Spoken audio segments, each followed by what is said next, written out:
मित्रों नमस्कार। आज हम बात करना चाहेंगे कि प्राकृतिक रूप से सभी लोग समान हैं, लेकिन उसके बावजूद भी कुछ लोग बहुत आगे बढ़ जाते हैं और कुछ पीछे रह जाते हैं। इसके पीछे क्या कारण है? इसके पीछे सीधा सा कारण है कि जो लोग विवेक से काम लेते हैं, बुद्धि से काम लेते हैं, वे लोग आगे बढ़ जाते हैं, और जो लोग दूसरों की देखा देखी करते हैं वे पीछे रह जाते हैं। तो सबसे बड़ी बात यह है कि आगे बढ़ने अथवा अमीर बनने का एक ही फार्मूला है कि अपनी बुद्धि का इस्तेमाल कीजिए। आप अपने हर काम में अपने विवेक का इस्तेमाल कीजिए ताकि आप भी आगे बढ़ सकें। और इसमें सबसे पहला जो फार्मूला है वो ये है कि अपनी आय का और अपने खर्चों का आपको हिसाब रखना चाहिए। यदि आपको पैसा बचाना है अथवा आगे बढ़ना है तो आपको अपनी आय व्यय का हिसाब रखना ज़रूरी है। आपने क्या कमाया और क्या खोया, जब तक इसका पता नहीं लगेगा तब तक आपकी बचत का ज्ञान नहीं होगा। यानी आप जब हिसाब ही नहीं रखोगे तो आपको ये पता ही नहीं लगेगा कि आपने क्या पाया और क्या खोया, है ना।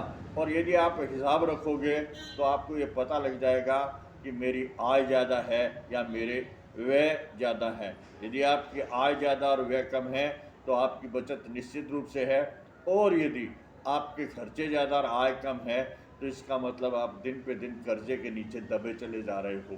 तो ये इस बात का ज्ञान तभी होगा जब आप अपने आय और व्यय का लेखा जोखा रखोगे। इसके बाद में क्या है कि अपनी आय को बढ़ाने का आप सोच रखोगे ना, तो दिन पे दिन आपकी आय बढ़ती चली जाएगी। लेकिन आप इस पे ध्यान नहीं दोगे ना तो आपकी आय है जो वर्तमान में है उससे भी कम हो जाएगी। क्यों? कि जब तक आप अपनी आय का एनालिसिस नहीं करोगे तब तक आप को ये पता नहीं लगेगा कि इसको कैसे बढ़ाया जा सकता है। तो इसलिए हमेशा आय का एनालिसिस किया जाए और उसको बढ़ाने पर विचार किया जाए, और इसी प्रकार अपने खर्चे का भी एनालिसिस किया जाए और ये देखा जाए कि कौन से खर्चे कम किए जा सकते हैं।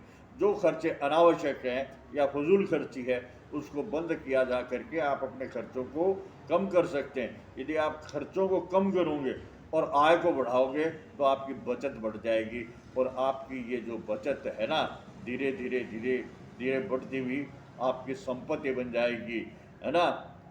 जितनी बचत होगी उतने ही आप धनवान होते चले जाओगे और खुशहाल होते चले जाओगे। तो ये तभी होगा जब आप अपने आय और व्यय का लेखा जोखा रखोगे। यदि इसका लेखा जोखा नहीं रखोगे ना तो आपको इस बात का पता ही नहीं चलेगा कि मेरी स्थिति क्या है। तो इसलिए सबसे बड़ी बात यह है कि जो लोग अपने आय और व्यय का लेखा जोखा रखते हैं, अपनी आय और व्यय का एनालिसिस करते रहते हैं, तो उनको इस बात का पता रहता है कि हम कर्जे में दबे जा रहे हैं अथवा हम आय प्राप्त कर रहे हैं, हम बचत कर रहे हैं। तो इसलिए सबसे बड़ी ये बात है कि आप अपने आय और व्यय का लेखा जोखा रखें और समय समय पर उसका एनालिसिस करते रहें कि आपकी आय ज़्यादा है या व्यय ज़्यादा है, और अपने आय को बढ़ाने का प्रयास करें और खर्चों को कम करने का प्रयास करें। तो निश्चित रूप से आपकी बचत एक दिन बढ़ जाएगी, और आप यदि इस बचत को लगातार बचाते रहोगे तो आपकी ये असेट बन जाएगी, संपत्ति बन जाएगी, और आप भी उन लोगों में गिने जाओगे जिनके पास धन है, जो अमीर हैं। तो अमीर बनने के लिए यही एक मोटा फार्मूला है कि कमाएं ज़्यादा और खर्च करें कम, बचत करें ज़्यादा। यदि आप बचत ज़्यादा करेंगे तो आपके पास धन बचेगा।